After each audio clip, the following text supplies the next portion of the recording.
మాత్ర నమః. పరమ ఏకాదశి. పరమ ఏకాదశి వ్రతాన్ని చేయలేకపోయిన వాళ్ళు కనీసం వ్రత కథని విని దానిలో చెప్పినవి మనం పాటించినా సరే వ్రతం చేస్తే ఫలితం వస్తుంది. కాబట్టి ఈ కథని వినే ప్రయత్నం చేయండి. ఈ కథ వినేసిన తర్వాత పురుషోత్తమ అని కామెంట్ చేయటం మాత్రం అస్సలు మర్చిపోకండి. ఏకాదశి కదా, అది పురుషోత్తమ మాసం. అధిక మాసం కృష్ణపక్షంలో వచ్చే పరమ ఏకాదశి మహిమని శ్రీకృష్ణ యుధిష్ఠిర సంవాద రూపంలో వర్ణించబడింది. ధర్మరాజు అడుగుతారనమాట, ఓ దేవదేవ, అధిక మాసంలో కృష్ణపక్షం నుండి వచ్చే ఏకాదశి పేరేంటి, దాన్ని ఏ విధంగా పాటించాలి నాకు వివరించండి అని చెప్పి అడిగితే కృష్ణ భగవానుడు చెప్తున్నారనమాట, ఓ ధర్మరాజా, ఆ పుణ్యదినం పేరు పరమ ఏకాదశి. అది పరమ సుఖమైన జీవితాన్ని అనుగ్రహించి చివరికి జన్మమృత్యువుల నుంచి మోక్షాన్ని కలిగిస్తుంది. శ్రద్ధగా పురుషోత్తముడిని పూజించాలి. కాంపిల్య నగరంలో మహామునుల నుంచి నేను విన్న ఒక అద్భుతమైన చరితాన్ని ఈ సందర్భంలో చెప్తాను, సావధానుడివై విను అని చెప్తున్నారనమాట. ఒకప్పుడు కాంపిల్య నగరంలో సుమేధుడు అనే పుణ్య బ్రాహ్మణుడు తన భార్య పవిత్రతో కలిసి జీవిస్తున్నారు. ఆమె పరమసాధ్వి, భర్తకి విధేయురాలు. పూర్వజన్మ పాపం వల్ల సుమేధుడి చెంత ధనంగాని ఆహారంగాని లేవు. పలువురిని అన్నం అడిగినప్పటికీ వాళ్ళకి సరి అయిన ఆహారం లభించలేదు. వాళ్ళకి చాలినంత అన్నవస్త్రాదులున్నాయి, ఒక చిన్న ఇల్లు కూడా ఉంది. దారిద్ర్యాన్ని అనుభవిస్తున్నప్పటికీ వాళ్ళకి ఉత్తమ ప్రవర్తన ఉందన్నమాట. భార్య కూడా తన భర్తని చక్కగా సేవించేది.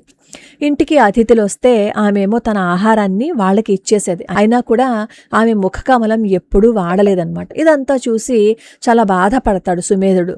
తన దురదృష్టానికి చాలా దుఃఖపడతాడు. ఒకరోజు భార్యతో అంటాడు, పవిత్ర, చాలా డబ్బు ఉన్న వాళ్ళందరినీ భిక్షం అడిగినా అల్పంగానే నాకు భిక్ష దొరుకుతోంది, ఏం చేయాలి? ఈ దుఃఖం తీరే మార్గం ఏంటి? తగినంత ధనం లేనప్పుడు కుటుంబం కూడా సరిగ్గా జరగదు కదా. నేనేమో దూర ప్రాంతాలకు వెళ్ళి డబ్బు సంపాదిస్తాను. నేను ఈ ప్రయత్నం చేస్తే తప్పకుండా అదృష్టం కలుగుతుంది. ప్రయత్నం లేకుండా మనిషి తన కోరికలను కానీ అవసరాలను కానీ తీర్చుకోలేడు కదా. అంతవరకు నువ్వేమో మీ పుట్టింటికి వెళ్ళు అని చెప్తాడు. భర్త మాటలు విని పవిత్ర అంటుంది, ఇప్పుడు మనం దరిద్రులుగా ఉన్నాము అంటే పూర్వజన్మలో నేను గాని మీరు గాని యోగ్యులకు దానం ఇవ్వకుండా ఉండొచ్చు. భర్త లేనప్పుడు భార్యను తండ్రి గాని తల్లి గాని సోదరుడు గాని మామగారు గాని ఆదరించరు. అందరూ నన్ను తీవ్రంగా విమర్శిస్తారు. కాబట్టి ఉన్న చోటనే ఉండి ఉన్నదానితో సంతృప్తిగా ఉందాం. విధి ప్రకారం మనకి తర్వాత కలిసొచ్చిందంటే సుఖంగా ఉంటాం అని చెప్పి అంటుందన్నమాట. భార్య మాటలు విన్న సుమేధుడు ఆ ఊర్లోనే ఉండడానికి నిశ్చయించుకుంటాడు. ఒకరోజు కౌండిన్యముని వాళ్ళ ఇంటికి వస్తారనమాట. ఆయన చూడగానే సుమేధుడు ఆయన భార్య లేచి ఆహ్వానించి నమస్కారం చేస్తారు. ఓ మునివర్య, ఈరోజు మీ దర్శనం చేత మేము ధన్యులమయ్యాము, మా జన్మ తరించిపోయింది అని సుమేధుడు అంటాడు. అలా కౌండిన్యమునికి అనేక ఉపచారాలు చేశారు. తర్వాత సుమేధుని భార్య ఆ మునితో అంటుందన్నమాట, ఓ బ్రాహ్మణోత్తమ, దారిద్ర్యం వల్ల కలిగినట్టు ఈ దుఃఖం నుంచి మేము ఎలా విముక్తులం కాగలమో మాకు చెప్పండి. మా దురదృష్టం అంతమయ్యే విధంగా ఏ తీర్థయాత్రనో ఉపవాసమో తపస్సో ఏం చెయ్యాలి మాకు చెప్పండి అని చెప్పి అడుగుతుంది.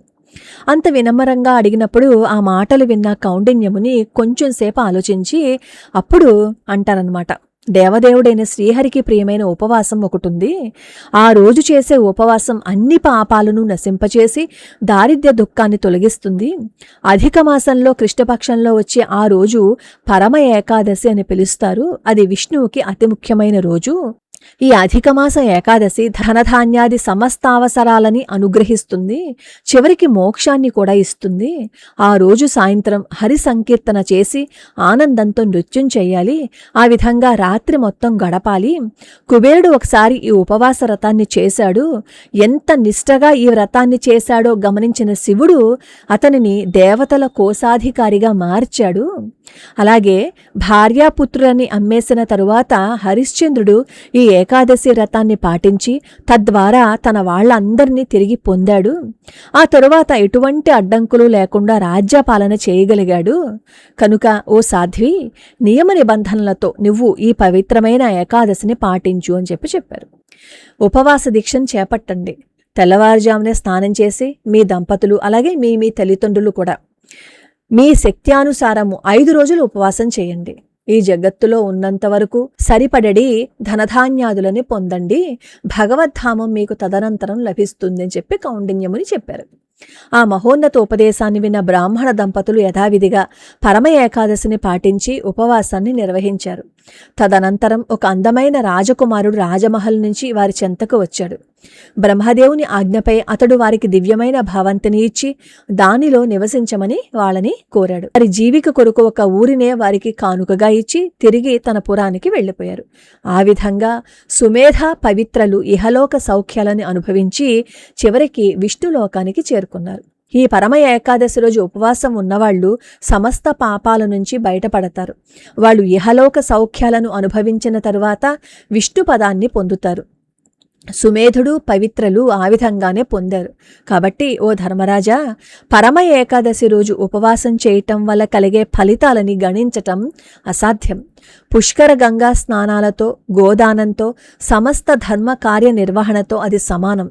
ఈరోజు ఉపవాసం చేసినవాడు గయలో పితృతర్పణం చేసినవాడు అవుతాడు. నిజానికి అతడు అన్ని ఇతర శుభదినాలలో ఉపవాసం చేసినట్లు అవుతుంది.